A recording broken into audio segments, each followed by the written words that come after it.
نہیں پائی جا رہی ہے. میں نے سلام کیا, انہوں نے جواب دیا. ان کی تو آنکھیں بھی سلامت ہے, ان کے تو پیر بھی سلامت ہے, ان کے تو ہاتھ بھی سلامت ہے, وہ تو بول بھی رہی ہے, وہ تو سن بھی رہی ہے. تو حضرت سید عبداللہ سومری کہتے ہیں, نوجوان تجھے مبارک ہو, وہی تیری بیوی ہے اور اسی کے ساتھ تیرا نکاح ہوا ہے. اور سن, میں نے اپنی بیٹی کو نابینا اس لیے کہا تھا کہ جب سے میری بیٹی بڑی ہوئی ہے اس وقت سے لے کر آج تک میری بیٹی نے کسی اجنبی مرد کو اپنی آنکھوں سے دیکھا نہیں ہے. اور میں نے اپنی بیٹی کو پہلی اس لیے کہا تھا کہ میری بیٹی نے شریعت کے خلاف کبھی ایک جملہ نہیں سنا ہے. اور میں نے اپنی بیٹی کو لنگڑی اس لیے کہا تھا کہ میری بیٹی نے کبھی شریعت کے خلاف ایک قدم نہیں اٹھایا ہے. میں نے اپنی بیٹی کو ہاتھوں سے معذور اس لیے کہا تھا کہ میری بیٹی نے شریعت کے خلاف کوئی کام نہیں کیا ہے. مجھے کہنے کو جب ماں ایسی ہو اور جب باپ ایسا ہو, جب دونوں امید رہے تو اس گھر میں غوث اعظم کا جنم ہو. نعرے تکبیر, نعرے رسالت, نعرے رسالت. سرکار غوث اعظم, فیضان سرکار غوث اعظم علامہ تبریز عالم صاحب قبلہ, آمد سرکار حسین ملت. واہ واہ واہ, زندہ باد, زندہ باد. تو یہ عرض کر رہا تھا میں, آج مسلمانوں کے گھروں میں جو بے پردگی ہو رہی ہے, اللہ کی پناہ. شادی بیاہ میں ابھی سردیوں کا موسم آ رہا ہے. ارے یار باتیں مت کرو, ادھر دیکھا کرو, بے قدری مت کیا کرو, تھوڑی سی زبان کو بند بھی رکھ لیا کرو.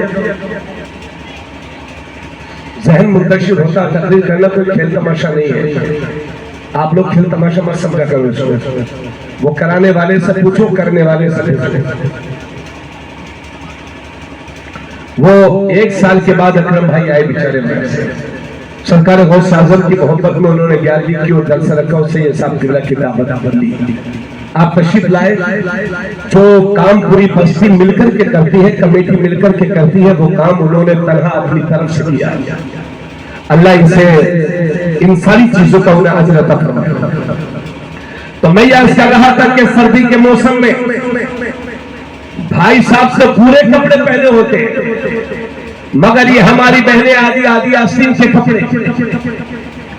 اور اگر امام صاحب مسجد سے کہیں, مولانا عین الحسین صاحب, عین الحسن صاحب اگر مسجد سے کہیں کہ بہن پردہ کیا کر, تو یہ ہماری بہنیں ہمارے علماء پر ہی لام تام کرتی ہیں.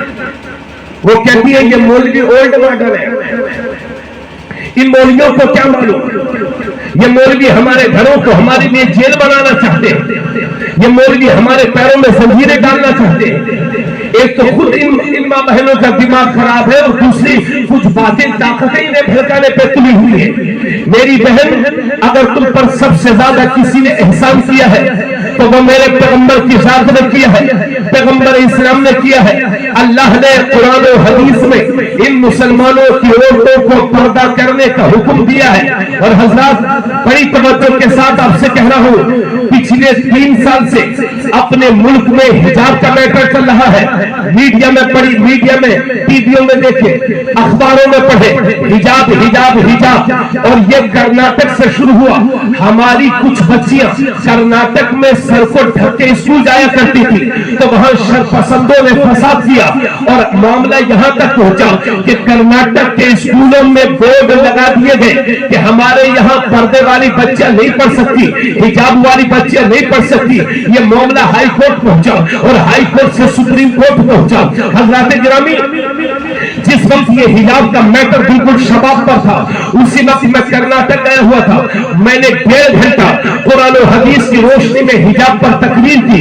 اہل کرناٹک خوش ہوئے, میری دعاؤں سے نوازا, اور آخر میں ان سے یہ کہہ کر کے آیا تھا کہ میری قوم کے ذمہ دار لوگوں, اس اہم معاملے میں تم شریعت پر مضبوطی کے ساتھ قائم رہنا, نرمی مت برتنا, بلکہ مضبوطی کے ساتھ اپنے گھروں میں پردے کا اہتمام کرو. ایک دن خدا کی رحمت تمہارا ساتھ دے گی.